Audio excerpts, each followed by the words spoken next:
Welcome back to Daniel Harper. If you're new here, this is the place where we break down real events on the world stage. No fluff, no spin, just the unfiltered truth about what's actually going on. And today, we're getting into something that I believe is one of the most important and underreported stories of this entire conflict. The military infrastructure on the Iranian mainland has been shattered, but the United States isn't stopping there. It's now turning its attention towards something far more strategic, something that goes beyond military hardware and strikes directly at the heart of what keeps the Iranian regime financially alive. We're talking about Karg Island. Most people have never heard of it, but by the time we're done today, you're going to understand exactly why a small coral island sitting in the Persian Gulf might be the single most consequential piece of real estate in this entire conflict, and why the decisions being made about it right now could shape the Middle East for the next decade. So let's get into it. And I'll tell you right now, stay with me until the very end, because the final piece of this story is something most major outlets haven't fully connected yet. Now, to the average person scrolling through their news feed, Karg Island doesn't seem important at all. It's a small coral island in the northern Persian Gulf, sitting roughly 55 kilometers, about 34 miles, northwest of the Iranian port city of Bushehr. For most of its history, it was completely uninhabited. Just a quiet, unremarkable island with nothing special about it. But then came oil. After Iran's mineral boom in the 20th century, Karg Island transformed from a forgotten speck on a map into the economic backbone of an entire nation. Crude oil terminals and loading facilities were built on the island during the 1960s, and by the mid-2020s, this tiny island had the operational capacity to simultaneously load 10 supertankers at the exact same time. 10 simultaneously. Keep that number in mind because we're coming back to what it means in real dollars very shortly. But even before that, the oil infrastructure alone was enough to flag Karg Island as a strategic target in any serious U.S. military planning against Iran. And when you add the military installations on the island, which we'll get to shortly, Karg Island becomes something far greater than what it appears on any map. The U.S. knew this, and on the night of March 13th, Washington made its move. Targeted strikes rocked the entire island. President Donald Trump announced the operation in a post on Truth Social, and he was not subtle about it. He stated, "Moments ago, at my direction, the United States Central Command executed one of the most powerful bombing raids in the history of the Middle East and totally obliterated every military target in Iran's crown jewel, Karg Island." Crown jewel, those are Trump's exact words. And that phrase is going to be central to everything we unpack today, so hold on to it. Trump also noted that the U.S. deliberately left itself leverage. Karg Island's oil facilities were reportedly left completely untouched during the strike. The bombs fell, military targets burned, but the oil kept flowing. So the obvious questions, what exactly did the U.S. hit, and why was the oil left alone? Let's take both one at a time. The answers are far more calculated than most people realize. Militarily, Karg Island is a surprisingly high-value target. According to reporting from the Washington Post, the island hosts an airstrip in its northeastern corner. Now, Iran's Air Force is aging very badly. Their old F-4s, their F-5s, and their Soviet-era fighter jets belong in a museum, not in airspace being actively contested by American F-35s and fourth-generation fighters. Those aging platforms would be torn apart in any real confrontation, but an airstrip doesn't have to launch fighter jets to be dangerous. It can launch Shahed drones, and Iran has been deploying those aggressively, sending them out to harass commercial shipping throughout the Gulf region and in and around the Strait of Hormuz. Beyond the airstrip, Karg Island also hosts several jetties with significant naval utility, and surrounding the entire island is a network of military infrastructure, some based on the Iranian mainland, some spread across the cluster of smaller islands near Karg. All of it designed to give Iran control over one of the world's most strategically vital waterways. The scale of the U.S. strikes turned out to be even more significant than initial reports indicated. The BBC reported that U.S. Central Command struck more than 90 Iranian military targets on Karg Island while deliberately preserving the oil infrastructure. According to Iran's semi-official Fars news agency, the targets included air defense systems, a helicopter hangar, an airport control tower, and a naval base.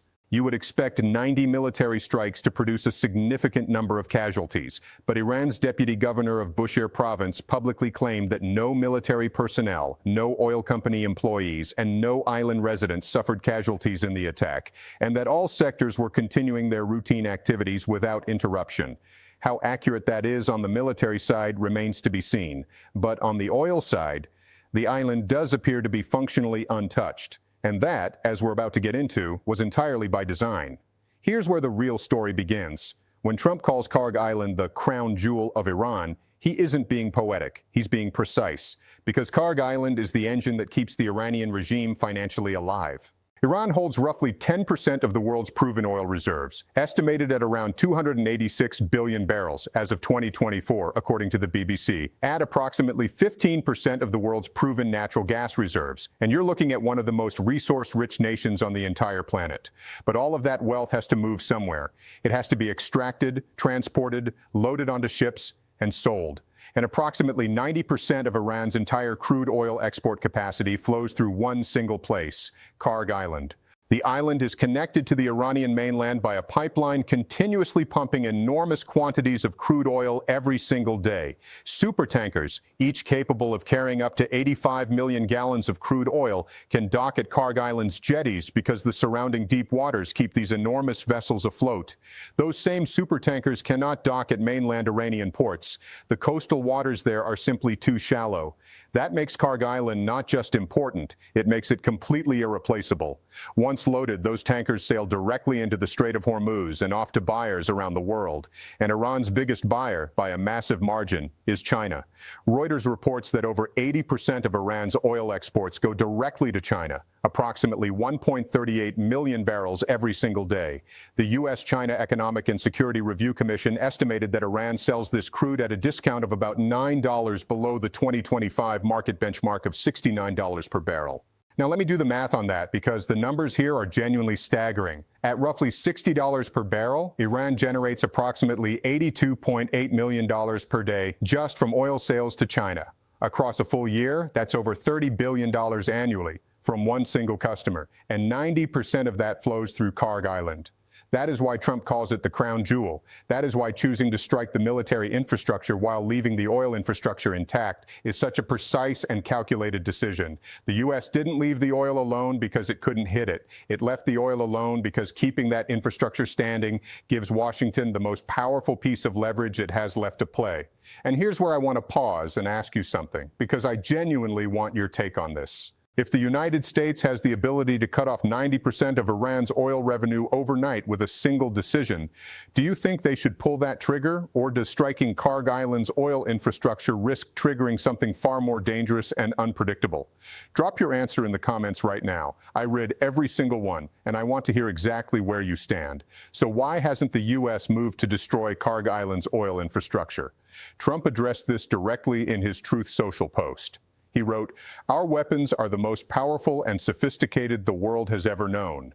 But for reasons of decency, I have chosen not to wipe out the oil infrastructure on the island." He frames it as decency, but read just one more sentence and the real strategic logic becomes entirely clear, because Trump immediately followed that with, "However, should Iran or anyone else do anything to interfere with the free and safe passage of ships through the Strait of Hormuz, I will immediately reconsider this decision." There it is. This is not about decency. This is leverage. The oil infrastructure on Kharg Island is a sword hanging directly over Iran's head, and the United States is holding the rope. And the reason it matters so much is the Strait of Hormuz. Approximately 20% of the entire world's oil supply moves through that narrow waterway every single year. If Iran disrupts the strait through drone attacks, fast attack boats, naval mines, or any combination of these, tankers are forced to take drastically longer alternative routes. Shipping costs spike. Oil prices climb globally. And here is the deeply uncomfortable reality. When oil prices climb, Iran profits more from the oil it is still selling. This creates a paradoxical situation the U.S. is clearly wrestling with. Since Operation Epic Fury began, the Financial Times reported that Iran has been loading between 1.5 and 1.6 million barrels of crude daily. At elevated oil prices, even accounting for Iran's discount, that translates to approximately $140 million per day. That is more money than Iran was generating before the conflict escalated.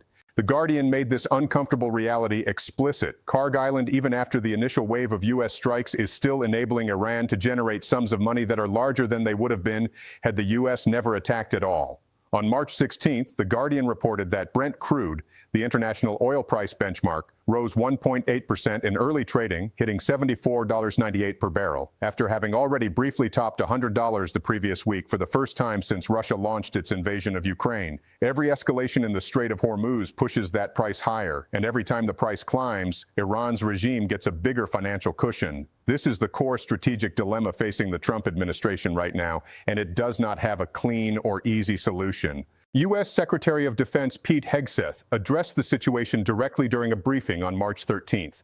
He characterized Iran's actions in the Strait as sheer desperation rather than genuine leverage. He stated, "As the world is seeing, they are exercising sheer desperation in the Straits of Hormuz. It's something we're dealing with. We've been dealing with it, don't need to worry about it."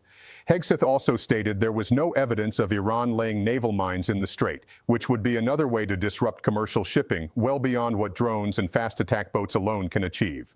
The U.S. had already reportedly struck and destroyed 16 Iranian mine-laying vessels, lending credibility to his claims. But commercial shipping companies may not feel as confident as the Secretary of Defense. On March 17th, the New York Times reported that a tanker anchored near a port in the United Arab Emirates had been struck by a projectile, making it the latest commercial vessel hit since the beginning of Operation Epic Fury.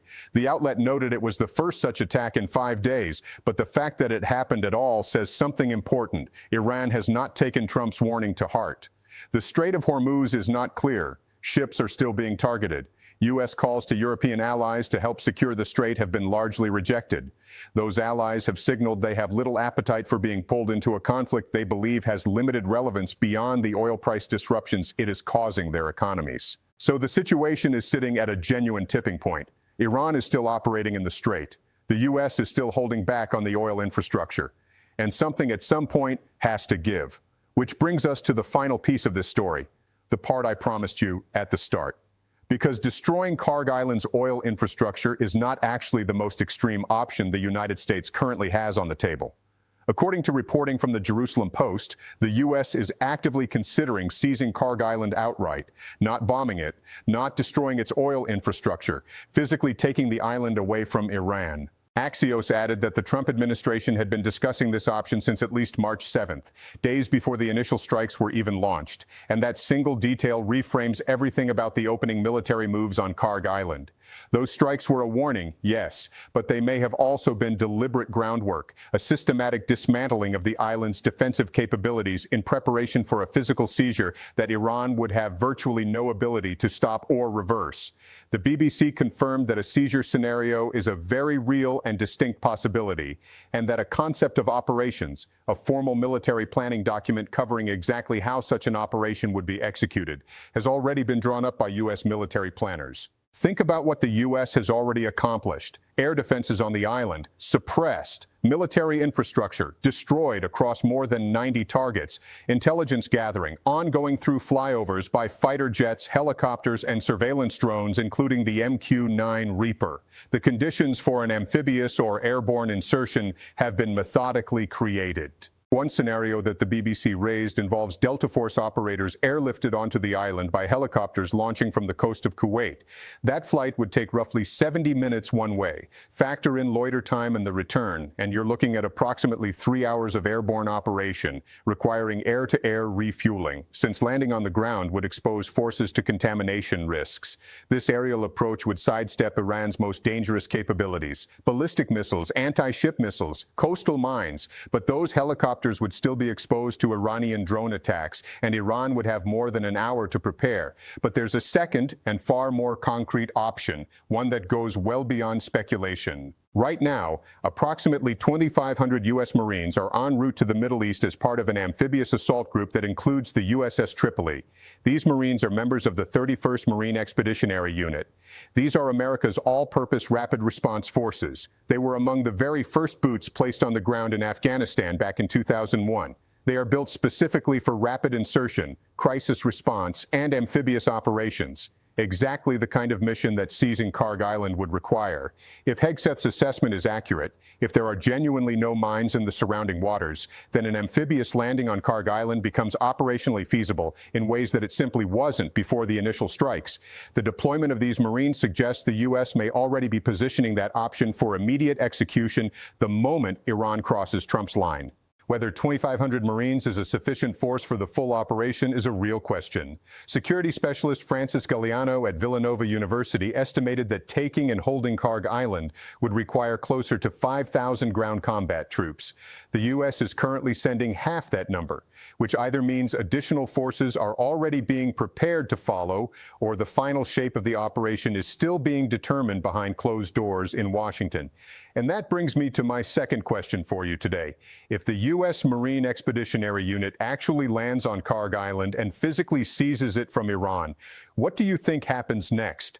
Does the Iranian regime fold under that kind of pressure, or does that level of escalation trigger a wider regional war that pulls in more players? I want to hear your honest assessment in the comments below. There's no single right answer here, and that's exactly what makes this question worth asking. Let's be completely clear about what a physical seizure of Kharg Island would actually mean for the Iranian regime, because the implications are enormous. If the United States takes and holds that island, Iran doesn't just lose its remaining military installations there. It loses the ability to export approximately 90% of its crude oil, not because the infrastructure is blown up, but because it is no longer under Iranian control. The over $30 billion annual income stream from China alone stops flowing. The $140 million per day that the regime has been pulling in during this conflict disappears.